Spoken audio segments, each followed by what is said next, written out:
भागा ओ जी। तो बच्चों हमारा आंसर जो है ना बिल्कुल करेक्ट आया है। ये रामबाण आपके लिए बहुत ही खतरनाक साबित होने वाला है एग्जाम में, तो आप चाहो तो यूज कर सकते हो बिना झिझक बिना डरे।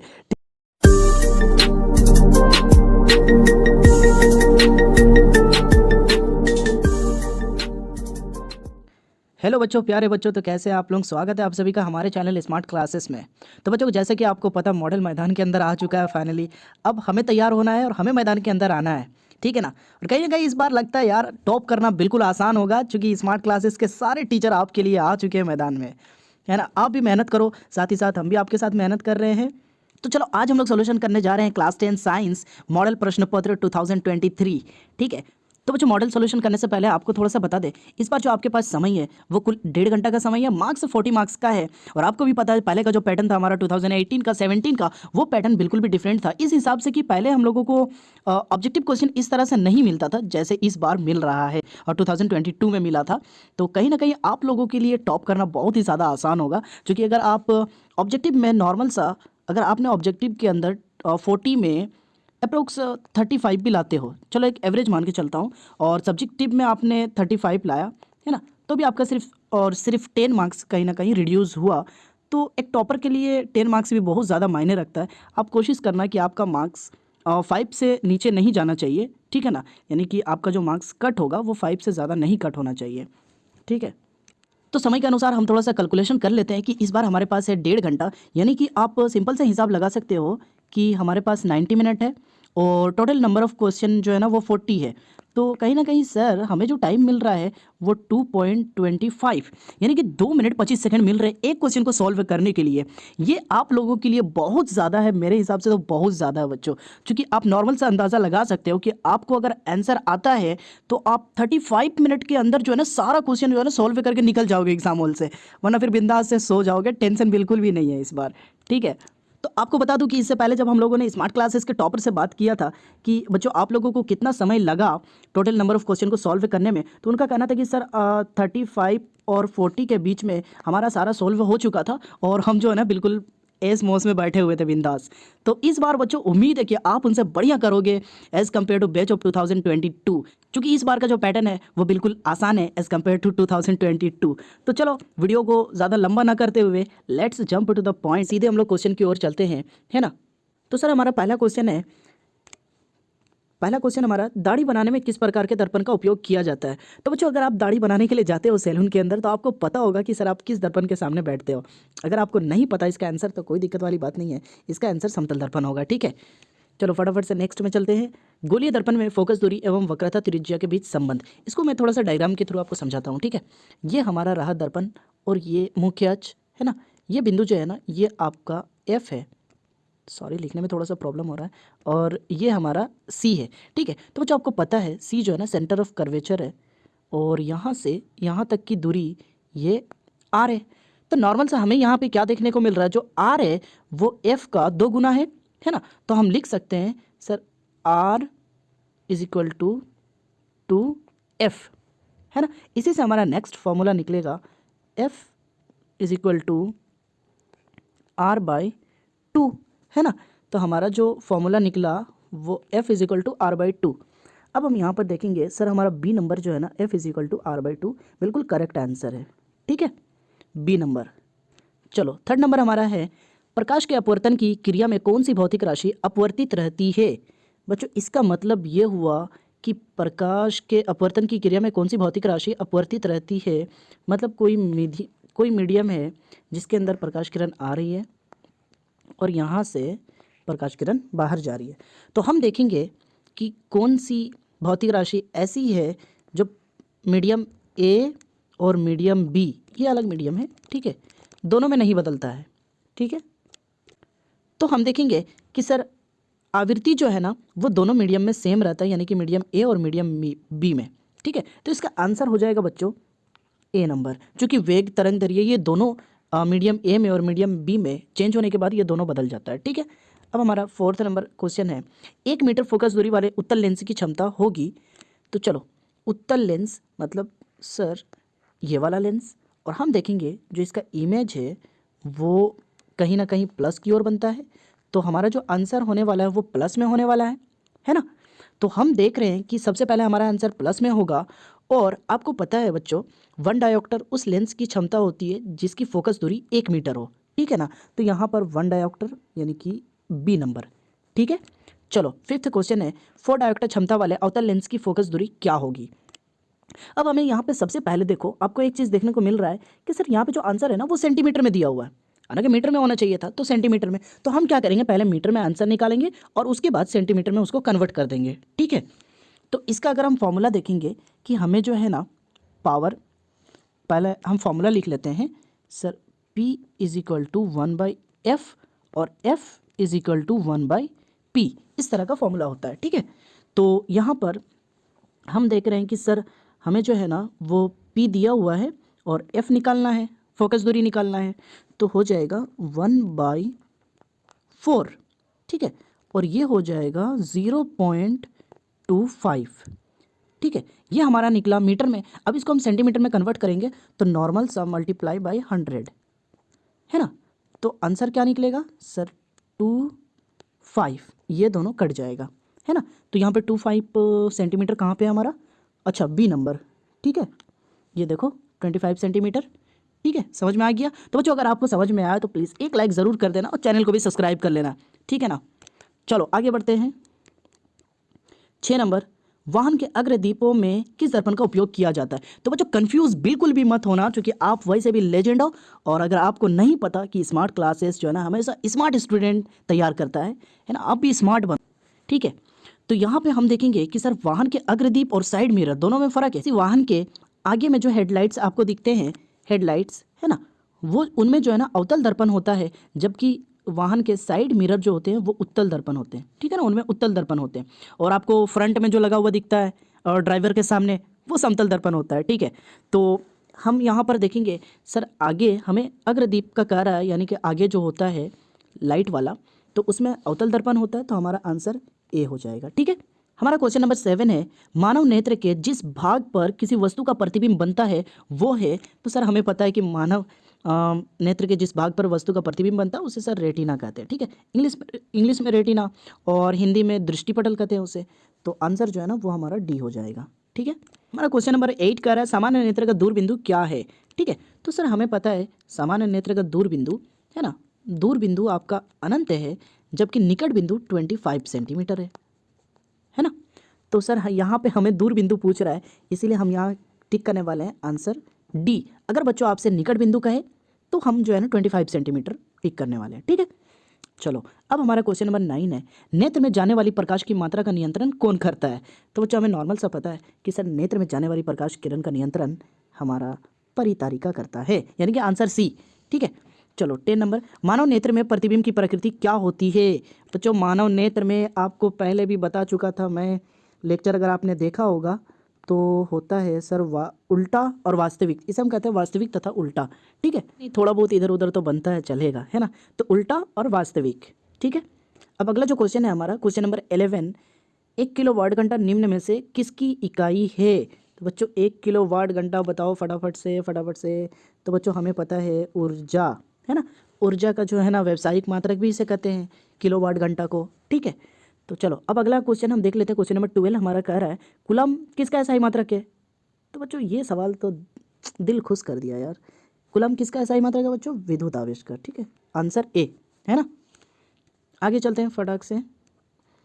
विद्युत मोटर एक युक्ति है जो परिवर्तित करती है। बच्चों विद्युत मोटर जल्दी से बताओ, विद्युत मोटर क्या करता है, विद्युत मोटर का काम क्या है। तो सर हमें पता है विद्युत मोटर जो है ना विद्युत ऊर्जा को यांत्रिक ऊर्जा में बदल देती है, ठीक है। तो यहाँ पे हम देखने वाले हैं हमारा ए नंबर क्या कर रहा है, यांत्रिक ऊर्जा, नहीं गलत, विद्युत ऊर्जा को यांत्रिक ऊर्जा, ऑप्शन बी है ना, ऑप्शन बी हमारा आंसर है, ठीक है। आगे चलते हैं। जल का विद्युत अपघटन किस प्रकार की अभिक्रिया है। चलो जल का विद्युत अपघटन यानी कि H2O, बच्चों ये क्या बन सकता है, हाइड्रोजन प्लस ऑक्सीजन, वियोजन अभिक्रिया, ठीक है। तो सर हमारा जो आंसर है वो बी है, ठीक। चलो अब कॉपर ऑक्साइड प्लस हाइड्रोजन, इससे क्या हो रहा है देख रहे हैं हम, कॉपर से ऑक्सीजन हट जा रहा है ना, कॉपर से यहाँ पे ऑक्सीजन हटा और हाइड्रोजन पे जाके ऑक्सीजन जुड़ गया, ठीक है। दिए हुए अभिक्रिया में किस पदार्थ का उपचयन हो रहा है? तो बच्चों अगर आपको नहीं पता कि सर उपचयन ठीक है, और अपचयन है ना, क्या होता है? तो बच्चों नॉर्मल सा उपचयन में जो है ना ऑक्सीजन बढ़ता है और हाइड्रोजन घट जाता है, ठीक है ना। इसी तरह से अपचयन में बच्चों ऑक्सीजन घटता है और हाइड्रोजन जो है ना बढ़ता है, ठीक है। तो यहाँ पर हम देख रहे हैं कि उपचयन किसका हो रहा है बच्चों, यानी कि ऑक्सीजन का बढ़ना। तो हम देखेंगे कि सर कॉपर ऑक्साइड से ऑक्सीजन हट रहा है, यानी कि इसका अपचयन हो रहा है। तो उपचयन किसका हो रहा है? नॉर्मल सा हाइड्रोजन का उपचयन हो रहा है, क्योंकि यहाँ पे पहले ऑक्सीजन नहीं था, बाद में हमने देखा कि सर यहाँ पे ऑक्सीजन बना, है ना। इस चीज़ को आपको देखना है H2O को। तो हम यहाँ पे नॉर्मल टिक करने वाले हैं। हमारा आंसर क्या हो जाएगा? आंसर डी, यानी कि हाइड्रोजन का उपचयन हो रहा है, ठीक है। तो चलो 16 नंबर क्वेश्चन कह रहा है दिए गए चित्र में किस प्रकार की अभिक्रिया हो रही है। तो सर इसे समझना बहुत ज़रूरी है। यहाँ पर हम देखेंगे एक प्रकनलीय धागा है और यहाँ पे कॉपर सल्फेट और लोहे की कील। तो बच्चों आपने देखा होगा, मैं समीकरण लिख देता हूँ। कॉपर सल्फेट के विलयन में हम कील को डुबा रहे हैं। तो बच्चों क्या होगा, क्योंकि आपको पता है आयरन जो है ना कॉपर से ज़्यादा अभिक्रियाशील है, इसलिए कॉपर को कॉपर सल्फेट के विलयन से विस्थापित कर देगा, है ना। तो नॉर्मल से ये तो विस्थापन अभिक्रिया हो जाएगा। तो आपका समीकरण बनेगा क्या? Fe सल्फेट प्लस कॉपर, है ना। तो ये हमारा है सर विस्थापन अभिक्रिया, यानी कि आंसर डी, ठीक है। ओ सॉरी, आंसर सी है ना, विस्थापन अभिक्रिया, ठीक है। चलो, निम्नलिखित में कौन प्राकृतिक सूचक का उदाहरण है? निम्नलिखित में बच्चों कौन प्राकृतिक सूचक का उदाहरण है? तो हमें पता है सर लिटमस पत्र, है ना। अब आगे चलते हैं। 18 किसी विलयन का पीएच मान 10 है, वो निम्नलिखित में से क्या होगा? तो बच्चों हमें पता है सर 0 से 7 ये जो है ना अम्ल होता है, और 7 उदासीन है, और 7 के बाद 14 तक, और 7 के बाद 14 तक क्षारीय होता है। तो सर 10 का रहा है, इसका मतलब क्या हो जाएगा? क्षार हो जाएगा, है ना। चलो, दिया गया चित्र क्या सूचित करता है? तो बच्चों यहाँ पर देखो बहुत ही खतरनाक जो हमें रोड में भी देखने को मिलता है, ये बिल्कुल वैसा ही दिख रहा है, ठीक है, लेकिन ये बिल्कुल अलग है ना। एनसीईआरटी बुक में शायद आपका हो तो आप देख लेना एक बार बुक ज़रूर, ठीक है। तो यहाँ पे बच्चों देखो ये जो इंडिकेटर है ना, ये दिखा रहा है कि सर हम किसी भी अम्ल को जो है ना वो डायरेक्टली हाथ पर या किसी ऑब्जेक्ट के ऊपर नहीं डालेंगे। अगर हम डालते हैं तो इससे हमें बहुत ही ज़्यादा नुकसान हो सकता है। आप देख सकते हो यहाँ पर हाथ जो है ना इसका कटा हुआ है हाथ कट गया पूरी तरह से, तो कोई नहीं, हम देखेंगे ये और दूसरी बात ये एक चेतावनी चिन्ह की तरह हमें दिख रहा है ना कि इस तरह नहीं करना है। तो चलो आंसर फटाफट से ढूंढते हैं। पहला ए नंबर देखो, हमें हमेशा हाथ साफ रखना चाहिए, नहीं ऐसी कोई बात नहीं है इस इमेज में। तो बच्चों आपको सीधा आंसर बता देता हूँ, इसका आंसर डी होगा, है ना। डी नंबर कह रहा है कि सांद्र अम्ल तथा क्षार वाले बर्तन का चेतावनी चिन्ह, और नॉर्मल से हमें पता ही है सर चेतावनी चिन्ह है, ठीक है। चलो क्वेश्चन नंबर 20 देख लेते हैं। इमली में कौन सा अम्ल होता है? तो बच्चों इमली में ये सारे बच्चों को पता है कि सर टाटरिक अम्ल पाया जाता है ना। अब चलो 21 कौन अधातु कमरे के ताप पर द्रव अवस्था में पाया जाता है? बच्चों धातु नहीं, ठीक है। धातु में आपने पारा टिक किया था इससे पहले, तो इस बार हमें पारा को टिक नहीं करना है, क्योंकि इस बार हमसे अधातु पूछ रहा है ना। तो अधातु, तो बच्चों इस बार हमारा आंसर हो जाएगा ब्रोमीन, ठीक है। इसे ज़रूर याद रखना, धातु अगर पूछे तो वो पारा होगा, अगर अधातु पूछे तो वो ब्रोमीन होगा, ठीक है। चलो अब 22 कह रहा है निम्नलिखित में से किस पदार्थ का उपयोग अग्निशमक बनाने में किया जाता है? तो बच्चों हम लोग करते हैं सोडियम हाइड्रोजन कार्बोनेट का उपयोग, सोडियम हाइड्रोजन कार्बोनेट NaHCO3। तो कौन सा हो जाएगा? ऑप्शन बी, ठीक है। चलो 23 क्या कह रहा है? आधुनिक आवर्त सारणी किस आधार पर बना है? तो बच्चों अगर आपको नहीं पता कि आधुनिक आवर्त सारणी किसने बनाया था, तो हमारे सर मोजले ने, है ना। ये एक साइंटिस्ट का नाम है जिन्होंने आधुनिक आवर्त सारणी को बनाया था, और इन्होंने परमाणु संख्या के आधार पर आधुनिक आवर्त सारणी को पूरी तरह से सजाया, ठीक है। तो हमारा आंसर हो जाएगा सर ए नंबर, ठीक। चलो आगे देखते हैं 24 निम्नलिखित में से कौन धातु सबसे अधिक अभिक्रियाशील है? आपको पता है बच्चों सबसे पहले सर पोटेशियम होता है, उसके बाद मैग्नीशियम, सोडियम, पोटेशियम के बाद सोडियम, उसके बाद मैग्नीशियम, फिर आपका एल्युमिनियम, है ना, उसके बाद नीचे जैसे हम नीचे जाएंगे तो हम देखेंगे लास्ट में हमें सोना और चांदी मिलेगा, यानी कि Au और Ag, है ना। तो सबसे ज़्यादा अभिक्रियाशील कौन है बच्चों? पोटेशियम, यानी कि K। तो हमारा आंसर क्या हो जाएगा? ए नंबर, सिंपल सा।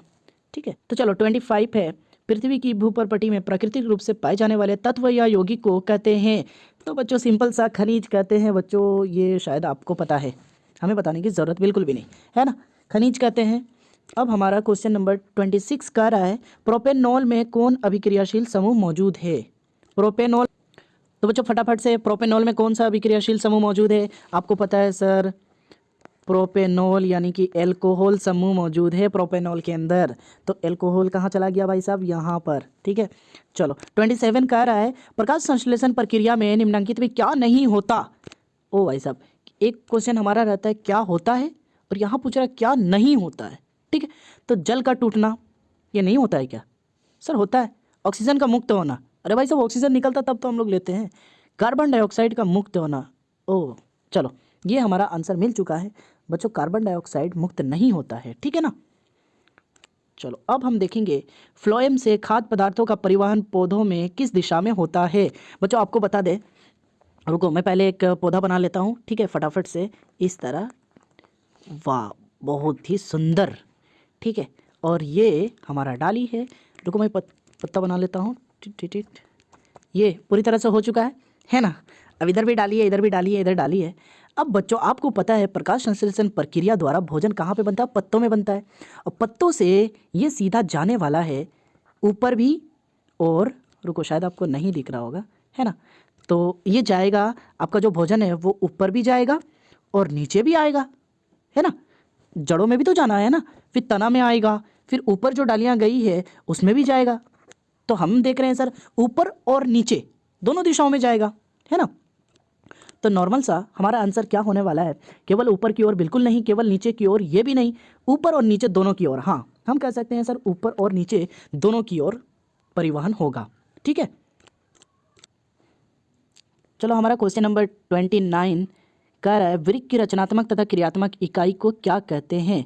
तो बच्चों वृक्क की रचनात्मक तथा क्रियात्मक इकाई को हम लोग सर वृक्काणु कहते हैं, वृक्काणु, है ना। तो बच्चों यहाँ पे गलती से प्रिंटिंग मिस्टेक में ऐसा हो किया होगा, जो हमारा आंसर है वो आंसर बी होगा। ठीक है, तो बच्चों कमेंट में ज़रूर बताना कि आप लोग तैयारी कैसे कर रहे हो। ठीक है ना, और कमेंट में ये भी बताना कि सर अगर कहीं पे कुछ प्रॉब्लम हो, ठीक है, मॉडल सेट को सोल्यूशन करने में, तो कमेंट बिला झिझक करना, क्योंकि कमेंट बॉक्स आप ही के लिए रखा गया है। अब हम आगे क्वेश्चन देखते हैं, हमारा क्वेश्चन नंबर 30। हम 40 के बहुत ही ज़्यादा करीब है। तो बच्चों अगर आपको वीडियो पसंद आ रहा है तो प्लीज़ लाइक एंड सब्सक्राइब करना मत भूलना। ठीक है, क्योंकि आगे भी इसके बाद मॉडल सॉल्यूशन इसी चैनल पे आने वाले हैं, तो मेक श्योर कि आपने बेल नोटिफिकेशन भी ऑन कर लिया होगा। चलो 30 नंबर क्वेश्चन देख लेते हैं। फल को पकाने के लिए कौन सा हार्मोन उत्तरदायी है? बच्चों फल को पकाने के लिए हम यूज़ करते हैं सर एथिलीन, है ना, एथिलीन। ठीक है, चलो अब हमारा नेक्स्ट क्वेश्चन 31। एस्ट्रोजन स्रावित होता है, एस्ट्रोजन स्रावित होता है बच्चों अंडाशय द्वारा, अंडाशय द्वारा, है ना। एस्ट्रोजन कहाँ से स्रावित होता है बच्चों? अंडाशय द्वारा। चलो अब 32। नर युग्मक और मादा युग्मक के संलयन को क्या कहते हैं? तो बच्चों नर युग्मक और, सॉरी ये तो नर युग्मक नहीं होगा, ये कुछ इस तरह से होता है। ठीक है, और इधर पूंछ, और ये हमारा मादा युग्मक। ठीक है, इन दोनों के संलयन को बच्चों हम क्या कहते हैं? निषेचन कहते हैं। ठीक है, तो हमारा आंसर क्या हो जाएगा सर? निषेचन, है ना। परागन जो है ना वो पौधों में होता है। ठीक है, तो चलो अब 32। यहाँ पे एक इमेज है जो एनसीईआरटी का बिल्कुल लग रहा है, और एनसीईआरटी से लिया गया है। और वैसे भी अगर इस क्वेश्चन को ना पढ़ा जाए, सिर्फ इमेज देख लो, तो हमें इमेज में ये देखने को मिल रहा है सर, ये जो है ना ये हाइड्रा है, और हाइड्रा में यहाँ पे हम देख रहे हैं सर ये एक छोटा इसका बच्चा है, और इसी बच्चे को हम लोग मुकुलन कहते हैं, है ना। हाइड्रा में मुकुलन ये जो है, ठीक है ना। तो चलो एक बार इमेज भी हम क्वेश्चन पढ़ लेते हैं। दिए गए चित्र में कौन सा जनन हो रहा है? दिए गए चित्र में बच्चों कौन सा जनन हो रहा है? तो हमारा पहला आंसर हो जाएगा सर, हमारा पहला आंसर हो जाएगा मुकुलन। ठीक है, चलो नेक्स्ट 34। पक्षी और चमगादड़ के पंख हैं, पक्षी और चमगादड़ के पंख हैं। तो बच्चों वैसे तो ये जो है ना समरूप अंग होते हैं, समरूप अंग होते हैं, लेकिन यहाँ पे देखो समरूप अंग हमारा ऑप्शन में है ही नहीं। तो पहला कह रहा है सर समझात अंग, अवशेषी अंग। पहले हम जो है ना इसे पहले ही क्रॉस करते हैं। समझात अंग नहीं है, जीवाश्म में तो बिल्कुल भी नहीं है, तो हम लोग नॉर्मल सा असमझात अंग कह सकते हैं, है ना। तो चलो हमारा आंसर डी हो जाएगा, ठीक है। अब यहाँ पे हमारा 35 है, मेंडल अपने प्रयोग के लिए किस पौधे को चुना। भाई ये तो सबको पता है यार, मटर। मटर खाओ और एकदम फटर फटर करो। तो हमारा आंसर क्या हो जाएगा बच्चों, मटर, है ना। ये हमारा आंसर हो जाएगा, ठीक है। अब 36 है हमारा, निम्नलिखित में कौन उत्पादक है। तो बच्चों अगर आपको नहीं पता, उत्पादक जो सबसे पहले, जैसे खाद्य श्रृंखला में हम देखेंगे ना कि सर सबसे पहले जो है ना घास, और घास को कौन खाता है बच्चों, घास को कौन खाएगा। हम नॉर्मल छोटा सा बना रहे, ठीक है, हिरन, और हिरन को खा लेगा शेर, ठीक है। तो हम देखेंगे कि जो सबसे पहले आते हैं ना इन्हें आप उत्पाद कहते हैं, ठीक है ना। तो चलो, तो इस हमारा आंसर क्या हो जाएगा, उत्पाद यहाँ पे कौन है, घास है क्या। देखो सांप, मेढक, घास, घास ऑप्शन में है, तो हमारा आंसर क्या हो जाएगा, घास हो जाएगा, है ना, यानी कि आंसर सी, ठीक है। 37, किसी आहार श्रृंखला में शाकाहारी का निर्माण होता है। बच्चों शाकाहारी वो प्रथम पोषी स्तर में होता है, शाकाहारी का निर्माण प्रथम पोषी स्तर में होता है, ठीक है। चलो 38, ओजोन परत के अपक्षय के लिए जिम्मेदार हैं। हमें पता है सर ओजोन परत के अपक्षय के लिए जिम्मेदार हैं CFC, CFC, CFC। एक हमने सुना है बच्चों KFC, चिकन लेग पीस, ये लेकिन CFC है, ठीक है ना।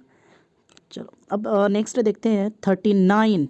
तो बच्चों हमारा क्वेश्चन जो है ना पूरी तरह से समाप्त होने के करीब है। देखो 39 पे हम पहुंच चुके हैं। 39 को करने से पहले हम थोड़ा सा एक बार बच्चों हम जो पहले खेलते थे ना अक्कड़ बक्कड़ बम्बे, वो एक बार ट्राई करके देखते हैं, ठीक है ना। चलो कोई नहीं, उसके बाद आपको आंसर बताएंगे, पहले मैं एक बार ट्राई करता हूँ। चलो आप भी ट्राई करना। देखो मैं यहाँ से स्टार्ट कर रहा हूँ। कहाँ से आप चलो कहीं से भी स्टार्ट करता हूँ, नंबर 2 से, यहाँ से स्टार्ट करता हूँ, है ना। तो देखो एक बार चेक करते हैं कि आंसर सही आ रहा है या नहीं आ रहा है। ये आपके लिए रामबाण साबित होने वाला है। अगर आपको एग्जाम में नहीं आ रहा होगा तो आप उस कंडीशन में सिक्का उछाल सकते हो या फिर अक्कड़ बक्कड़ बम्बे वो कर सकते हो, ठीक है। तो चलो एक बार ट्राई करते हैं। अक्कड़ बक्कड़ बम्बे वो 80 90 पूरे 100, 100 में लगा धागा, चोर निकल के भागा। जी, तो जो हमारा आंसर जो है ना बिल्कुल करेक्ट आया। ये रामबाण आपके लिए बहुत ही खतरनाक साबित होने वाला है एग्जाम में, तो आप चाहो तो यूज़ कर सकते हो बिना झिझक, बिना डरे, ठीक है ना। जिसको भी नहीं आता है आप देख लेना, आप अक्कड़ बक्कड़ बम्बे वो करना, ठीक है। तो हमारा जो आंसर इसमें सही में है वो है नाभिकीय ऊर्जा। चूँकि नाभिकीय ऊर्जा का जीव मात्रा ऊर्जा स्रोत से कोई भी लेना देना नहीं है ना। तो वो जो 40 नंबर करने से पहले जाओ, 1 मिनट का समय लगेगा यार, 1 मिनट भी नहीं। कमेंट में बताओ कि आप जो है ना टोटल 40 क्वेश्चन को करने में कितना समय लेने वाले हो, ठीक है। और अगला कमेंट ये करना कि आप टॉप करोगे या नहीं करोगे। तो बच्चों हमारा जो मिशन है इस बार 40/40 का मिशन है यार।